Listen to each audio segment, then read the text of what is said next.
You know, our minds are pretty amazing, but they're also, well, they're really good at contradicting themselves. We all have these strong values we believe in, but let's be honest, our actions don't always line up. In this explainer, we're going to peel back the layers on why your brain can sometimes feel like its own worst enemy, and how it actively works to betray the very values you think you hold dear. Just think about it for a second. That splurge you probably shouldn't have made, that little white lie you told, or that shortcut you took at work. If someone else did it, phew, you'd probably see it as a clear character flaw. But when we do it, oh, suddenly there's a perfectly logical, totally reasonable explanation. This isn't just a coincidence, folks. It's practically a built-in feature of our mental operating system. And here's the kicker. The main target of this deception isn't other people, it's you. See, your brain's #1 job isn't always to find the cold, hard truth. A lot of the time, its main goal is way simpler. Protect your ego. It works overtime to make sure you can look in the mirror and still see the hero of your own story, even when your actions, well, aren't so heroic. So let's start right there. Let's confront this force head on. We all want to see that hero in the mirror, but we've got this inner saboteur working behind the scenes, constantly editing our reality just to keep that heroic image intact. Now, this isn't just about conveniently forgetting our mistakes. No, it's an active process. Your brain is like a skilled politician, rewriting your internal laws and your moral code on the fly. And it does this for one big reason, to avoid that sharp, painful feeling of being a hypocrite. I mean, if you just change the rules, you can't be guilty of breaking them, right? You know that feeling I'm talking about, right? That internal squirming when you know you've done something that just doesn't sit right with your beliefs. Well, that feeling has a name. It's the engine that drives this entire process of self-deception, and we're about to put it right under the microscope. And here's the root of the whole problem, laid out plain and simple.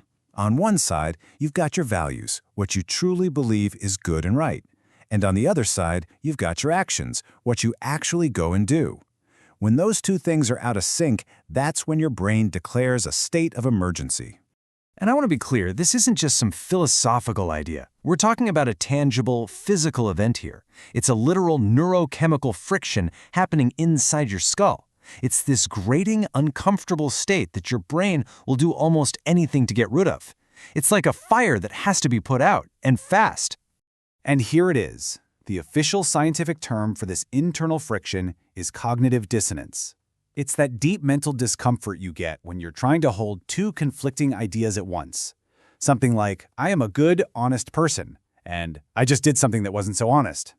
To find peace, one of those ideas has to change.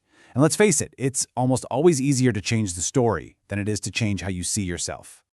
Okay, so how does the brain actually build these elaborate lies it needs to feel better? Let's break down the architecture of that lie. We're going to look at how your mind sanitizes your worst impulses, making them seem not just acceptable, but maybe even necessary. The best way to describe this process is psychological gymnastics. I mean, it's the perfect term for it, right? Think about the incredible agility it takes. Your mind will bend, flip, and twist reality with astonishing speed. Also, it can stick the landing on a conclusion that makes you feel good about yourself again. And this whole performance follows a pretty clear map. First, there's a contradiction. Your action clashes with your belief. Second, that mental friction ignites. Bam, you feel the discomfort of dissonance. Third, your brain launches its emergency response system. It invents a lie, a justification, an excuse. And finally, your hero narrative is born. Your ego is safe, harmony is restored. Whew. This final product, this hero narrative, is incredibly powerful. It's a story where you're always the protagonist, you're always well-intentioned.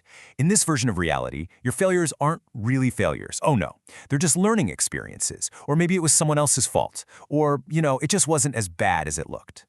It's a masterpiece of self-protective fiction. And this is why it's so critical to understand this. The hero narrative doesn't just excuse your impulses, it sanitizes them. It washes them completely clean of any real wrongdoing, making them seem sterile and harmless. And the biggest problem with that is that it stops you from ever truly confronting your mistakes, which means you can never really learn from them. But here's the good news, okay? You are not powerless in this. Once you understand the architecture of these deceptions, you can actually start to dismantle them. You can take the pen back from your brain and start reclaiming your own narrative from this automatic ego-saving process. So what's the goal here? It's pretty simple, really, to reclaim the values you've been abandoning. This means calling out the psychological gymnastics for what they are. It means stopping the false logic your brain tries to sell you and actively dismantling those mental distortions. At the end of the day, it's about refusing to let a little discomfort make you abandon your core principles. And the first step, the single most critical step in this entire journey, is just awareness. That's it. It's about learning to feel that friction of cognitive dissonance, and instead of letting your brain automatically fix it with a lie, you just sit with it for a second. Recognize it. Call it by its name.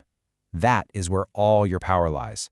Because make no mistake, the stakes here are incredibly high.